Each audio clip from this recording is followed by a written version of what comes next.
Peace and one love. This is the large and I truly can hear me. Um, I'm really just getting on for a short brief. I'm in my house getting up this morning. I feel so thankful.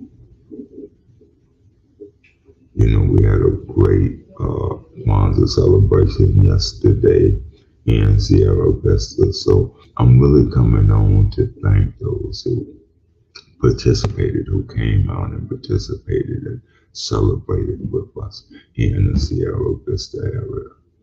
I really had a great time. I connected with the people there, and I really hope that I touched each and every one of you. I know I didn't give you the full outline of my message to you on our subject yesterday at the Kwanzaa.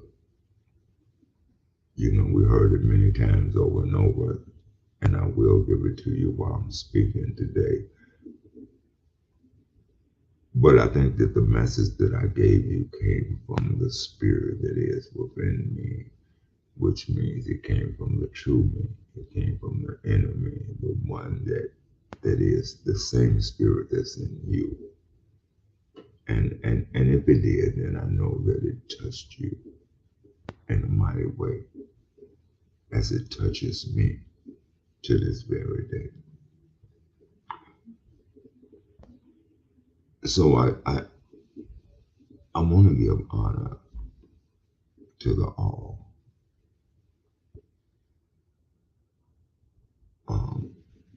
When I say to the all, I mean to Anu,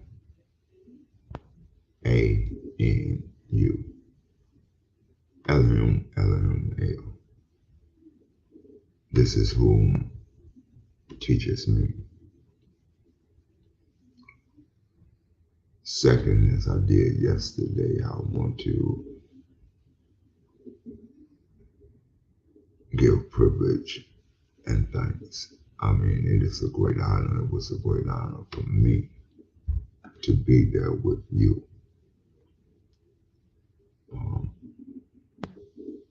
It was a privilege to be there, to even be here today, to be able to thank you for celebrating with us. I thank my family for being there and supporting us. I thank my friends, and I thank the members of the Queens and Kings of Africa, the Queens and Kings of the Way, which is a way of agreeableness, a way of unity, a way of love. And you'll always hear me speak of love, and I'll tell you why. Because love is the number one. Okay? It's the top number one priority. Love. We here at the Kings and Queens of Africa, we create that love. We are love in the flesh. So please keep updated, subscribe, keep up with what's going on, because there's some great and mighty things ahead. And when we say Kings and Queens in Africa, whatever we do is for us, each and every one of us. We are all family, those that are of the agreeable nature. I don't walk with disagreeable spirits. I want to make sure I got this on my board, so y'all forgive me. I don't walk with disagreeable spirits. I really don't.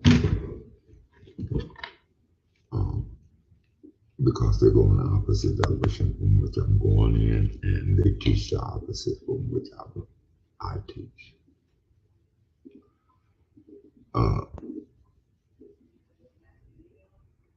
I'm a builder of unity.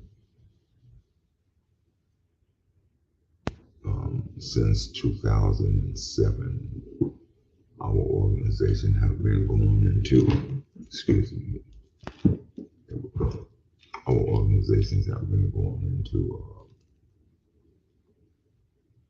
African communities, Black African communities. I say Black because everybody don't consider themselves an African.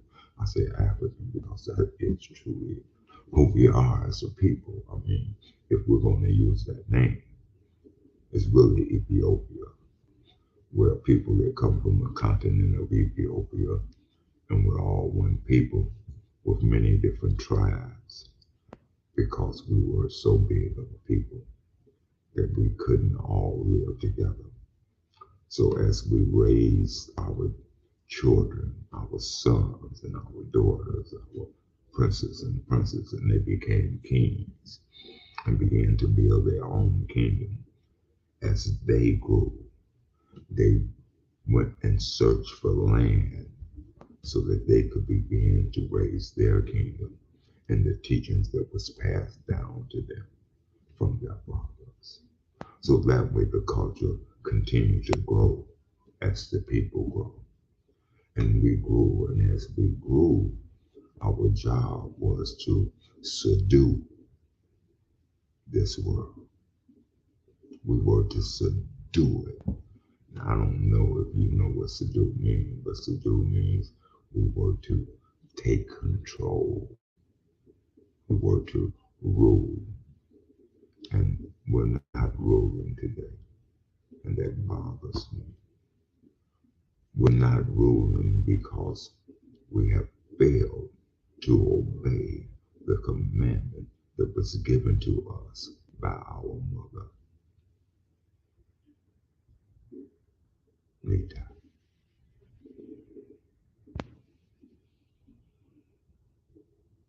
She is the creator of all of us. We are her children. And with the assistance of our Father, we are here today. Blood and bone, flesh of one another. Given a body of red dirt, and we'll get all into that later. I'm not here to speak on that. I'm here to thank you, to let you know that I appreciated each and every one that came out to celebrate with us. The kings, we thank you. And we speak that for the queens as well. We will get Sister A later sometime to come and thank you for coming out personally. But I had to go the way the Spirit allowed me. So before I go any further, let us lift our spirits to the all. Oh, I know. Everyone. Hello, Tony, the Most High, who is the breath in my body, the blood in my veins, the light in my day.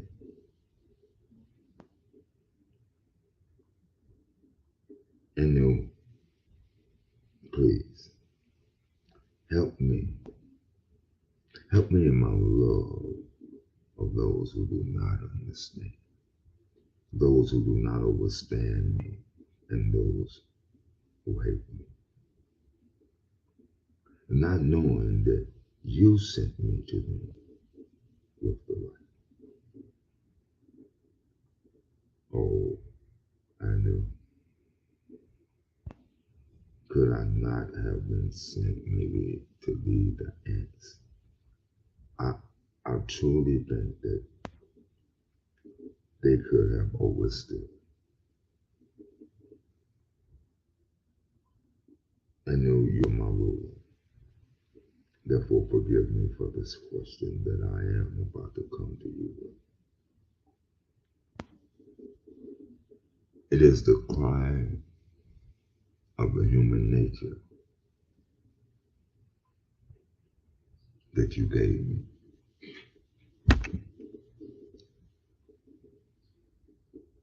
The cry of that have human nature that you gave me in your word. Oh, my sustainer. Do I have your permission to cry for those who do not love you? The hurt, the pain that they are to receive from not loving you. They cannot see or hear you. I know, oh my Father, that you gave them senses. You gave them a mind. Oh, and who has the power to extract the salt from our tears and the Savior from the salt? Divide also the evil from the good in our hearts.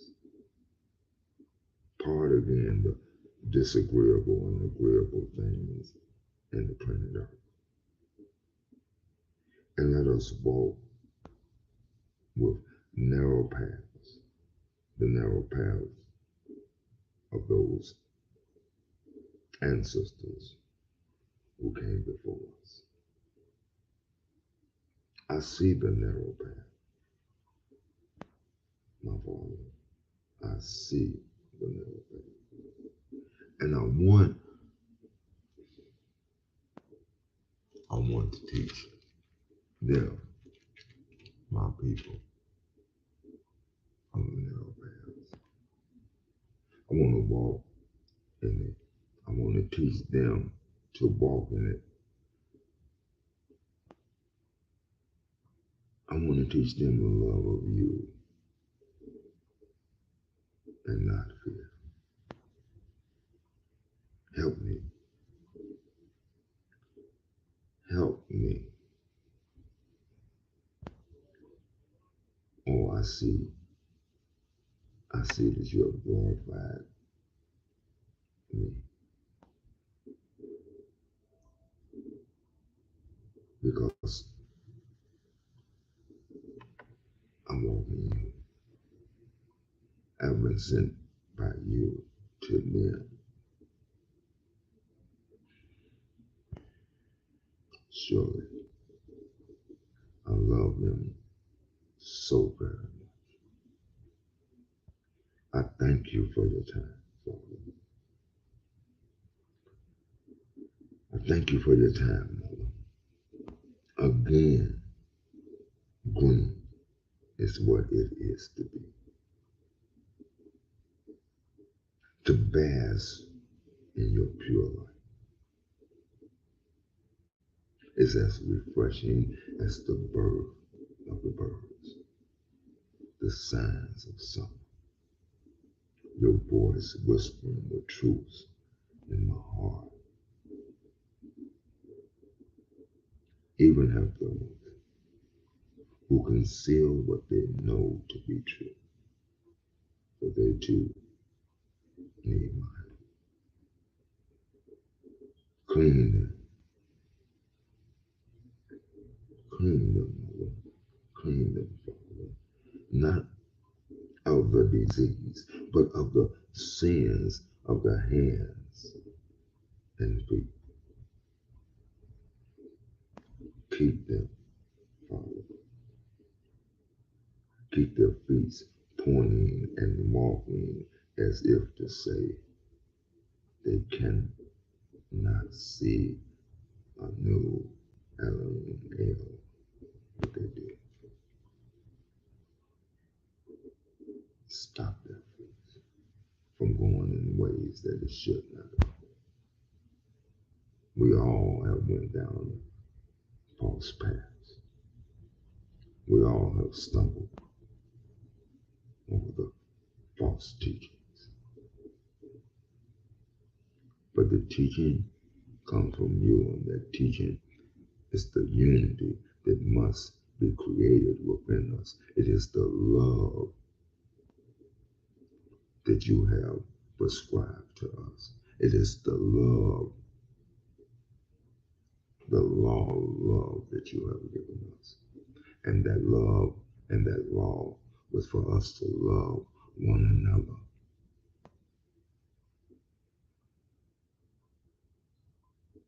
Because until we learn to love one another, we can never truly love ourselves. Because we are one. We are you. We are you reincarnated in the ways of righteousness, in the ways of a people living in unity, working together collectively as a body of people. We are you, that great and mighty creator. You have given us all the ability to create. You have given us the wisdom. You have given our hands the strength, our feet carry us to the places that we need to go to create the vision that you have set upon our hearts and our minds. That place of peace and tranquility which comes from within us. All seek heaven, but they never seek the heaven within them. All want to eat from the tree of life, but they never eat from the love of life that is within them.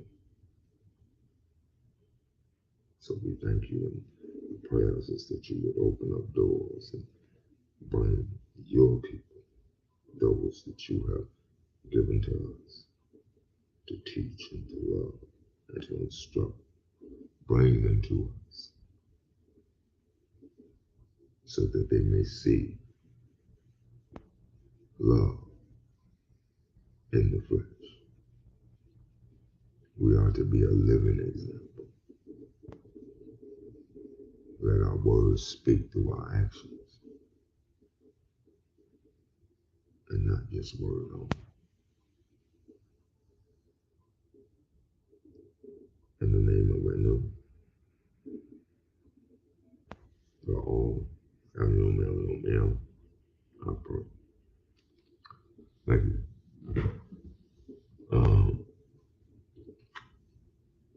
Thank you for being with me as I give praise to that is within me. But I want to thank and give honor to all of those who came and celebrated. I want to also give honor to our African leaders here in Sierra Vista as I did last night. I want to do it again because you are the ones that will be going out to pursue, hopefully, that which will not only be beneficial to you and your family, but to us, all of us here in Sierra Vista. That's one family. That's one community. That's one people. Now, let me speak on this Kwanzaa that I didn't get a chance to give you all yesterday.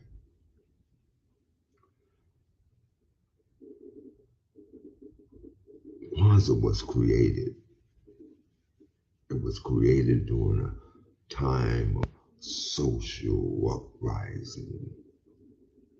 It was social uprising against racism, and it was to reestablish community and to enlighten Africans here, right here in America. to enlighten them and reestablish them in their African culture. Kwanzaa was based on 7, and I'll do that again, 7 principles that are reaffirmed during the celebration and are practiced all year long. And I thank our brother who created this for us, because to me, it shows me how we have the ability to create our own holy days. This Kwanzaa is not a religious holiday. The holiday is based on the principles of umoja, which means unity. The purpose of this holy day, so-called holiday, is to celebrate our culture, our African culture, and our heritage here in America. Celebrate it. But let me see, you can't celebrate it one day and think that it's great. Celebration comes with you living it and celebrating it every day. That's why I say it's not a religious holiday. It's a holy day to bring in remembrance the aspects of what we're supposed to be doing. Now, they do have some aspects of so-called Christianity and other religions, which is unity. But that was not what I wanted to speak on when I came to y'all. I was asked to speak on the 3rd principle, which is Ujima. Ujima is collective work and responsibility. It is to build and to maintain an African community together and make our brothers and sisters' problems not just their problems, but our problems, and to solve them together, because now it's our problems. It belongs to all of us, and if it belongs to all of us, it takes all of us to solve them. And when all of us are working to solve a problem solved.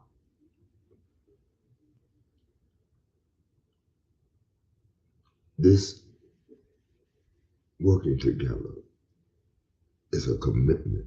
It's a commitment to form togetherness on matters of common interest. It is also recognition and respect for the fact that without collective work,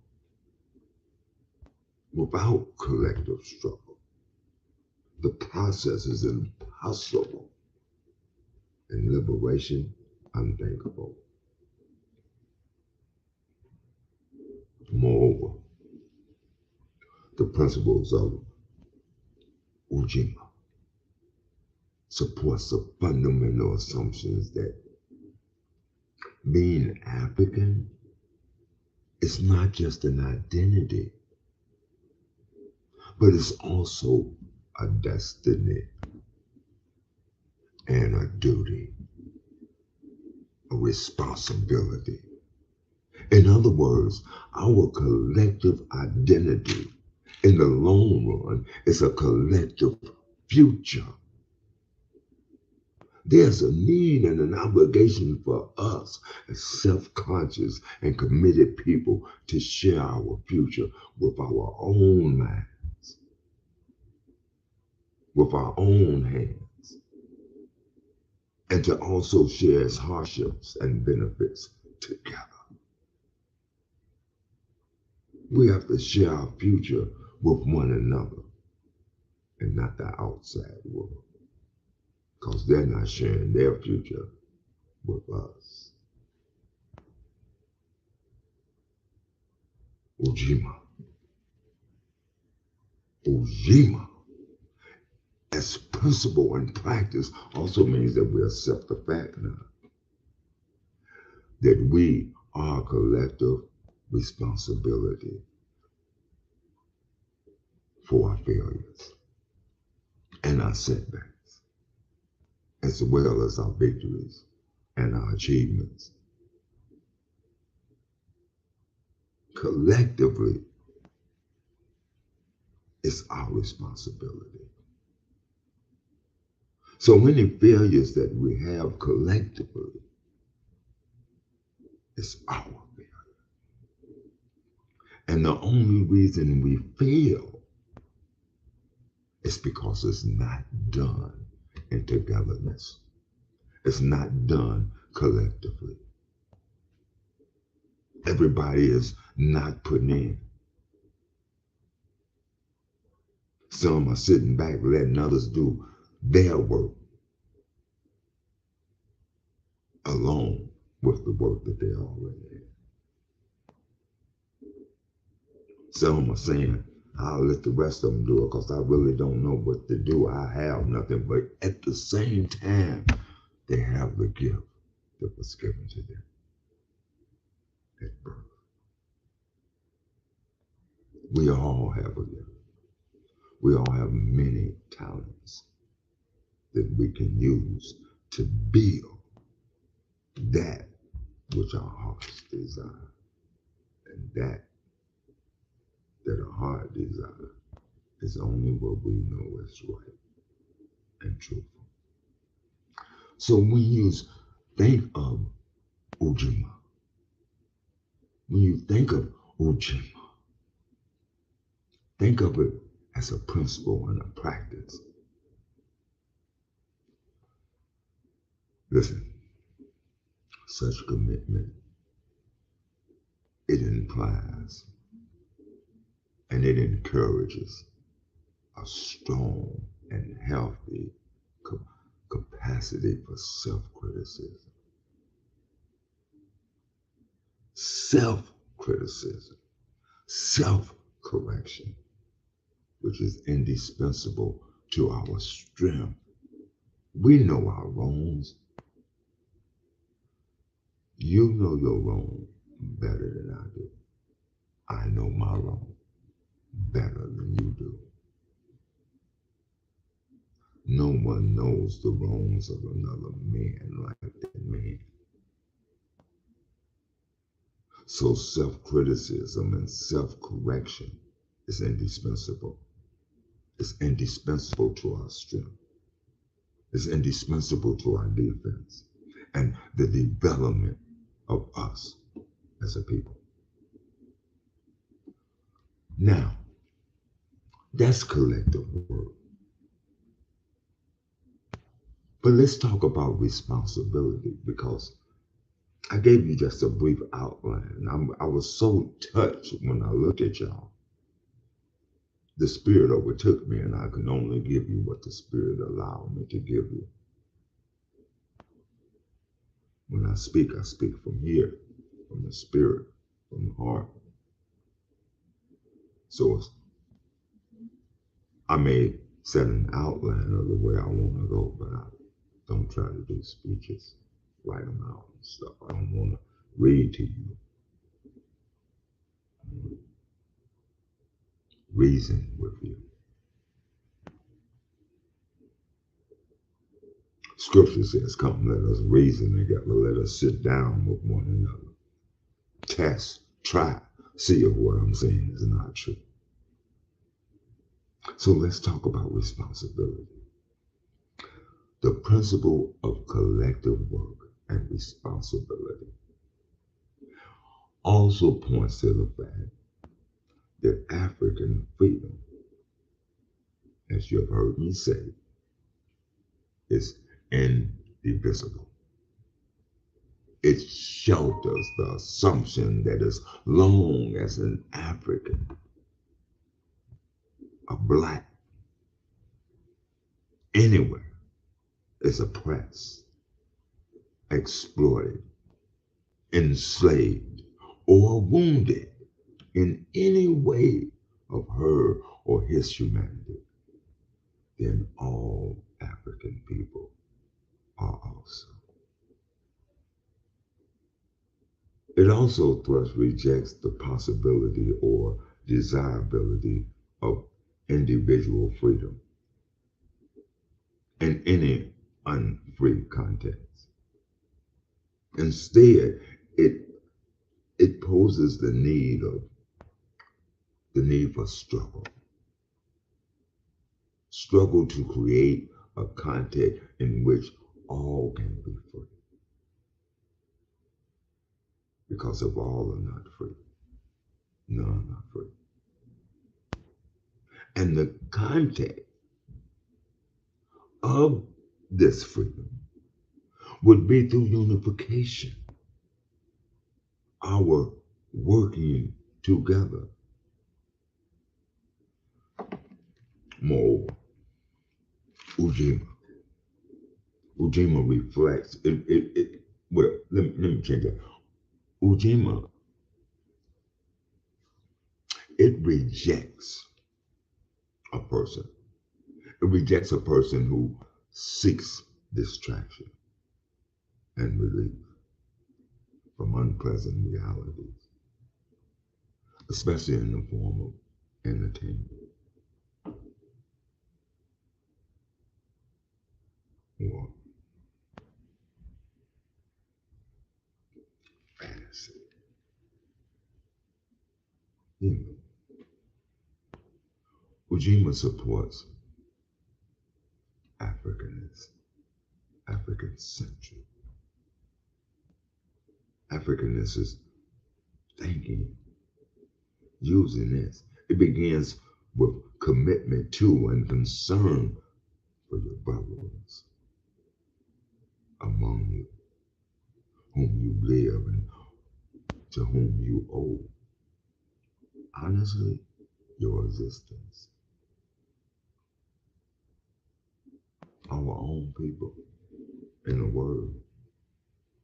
Real Africanness begins with accepting one's own quality and state of being African or of having African origins. So, in the particular form in which it is expressed itself, then it initiates.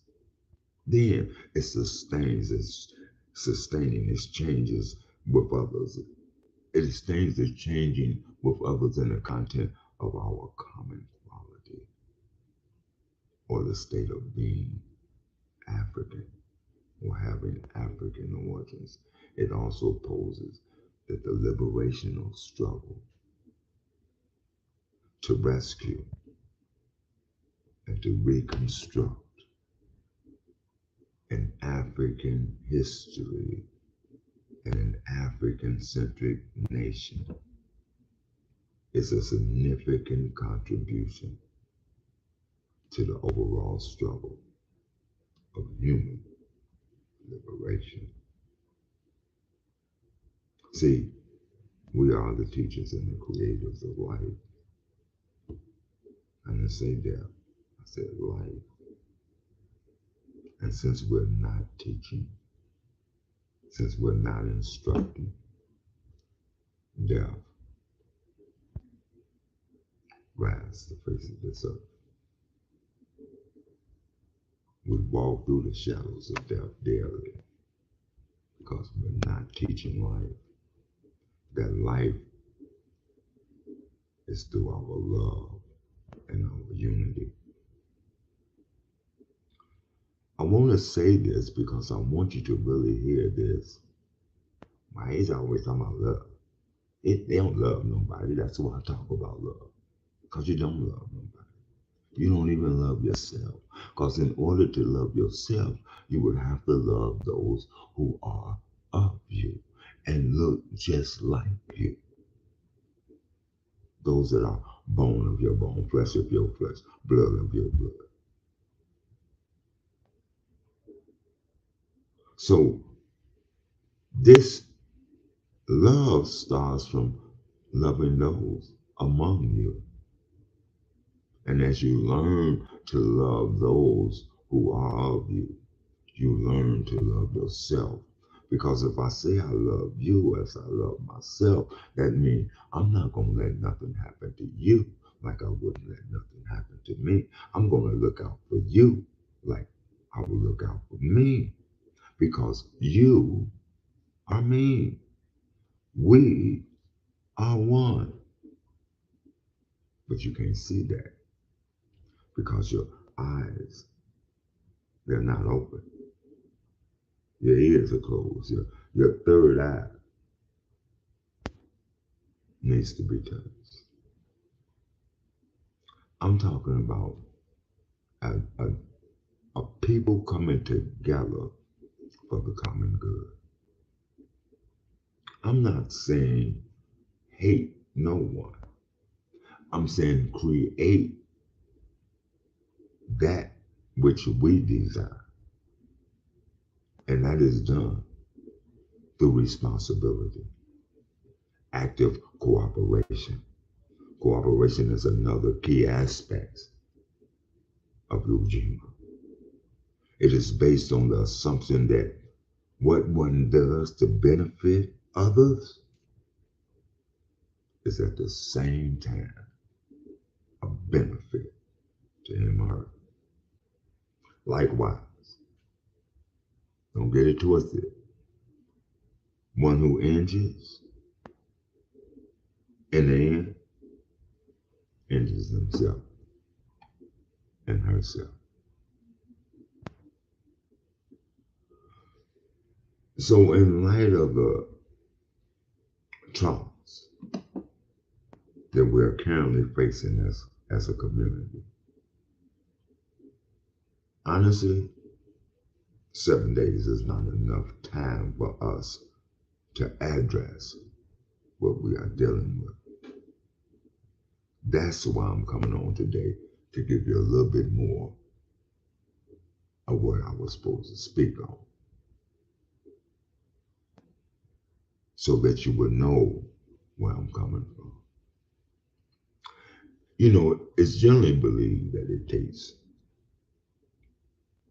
21 days to create change of habit. We want our community to create new patterns of thinking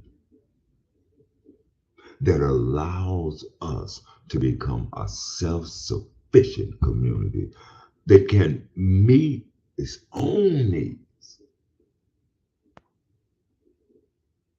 like all healthy communities do. We believe that Kwanzaa should be a verb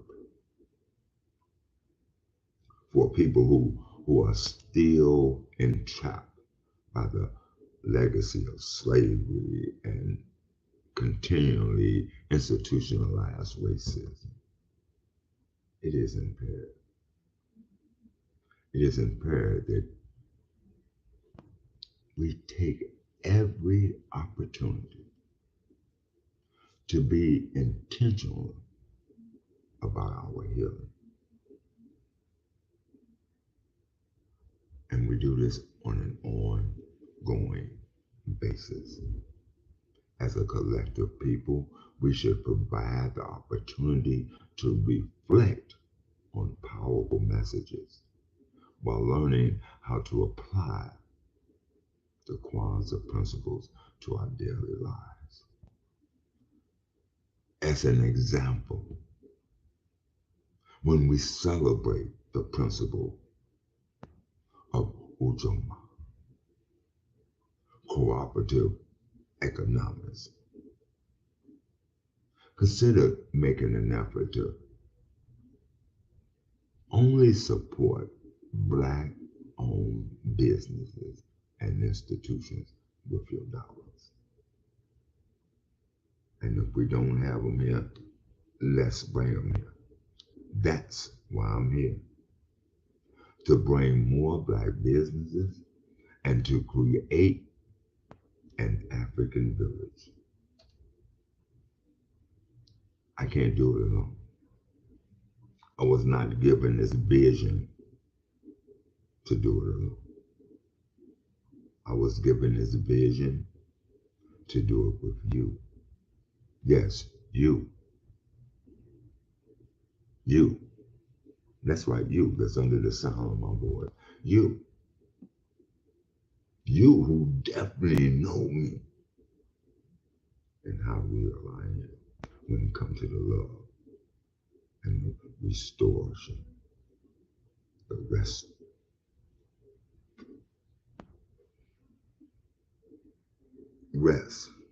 for our people. Respiration means rest for our people. So consider what you can do to create a stronger sense of unity within our community here in Sierra Vista and wherever you are. Because we're one. We don't want to just do it here. Our branches in different cities.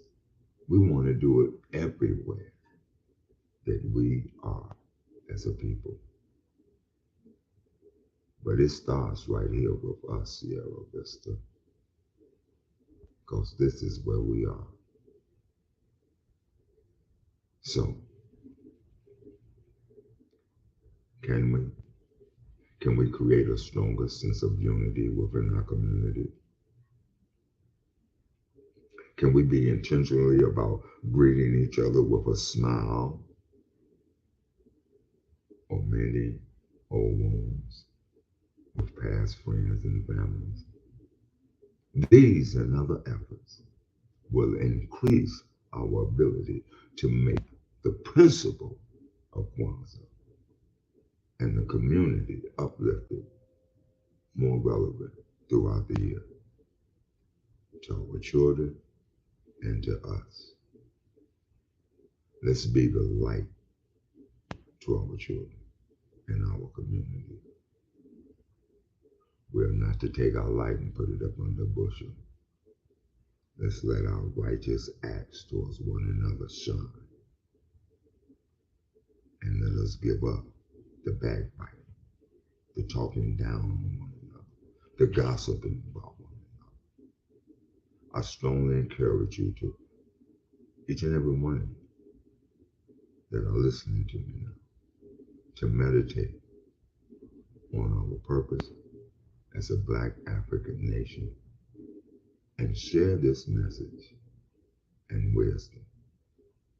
Be well and happy, happy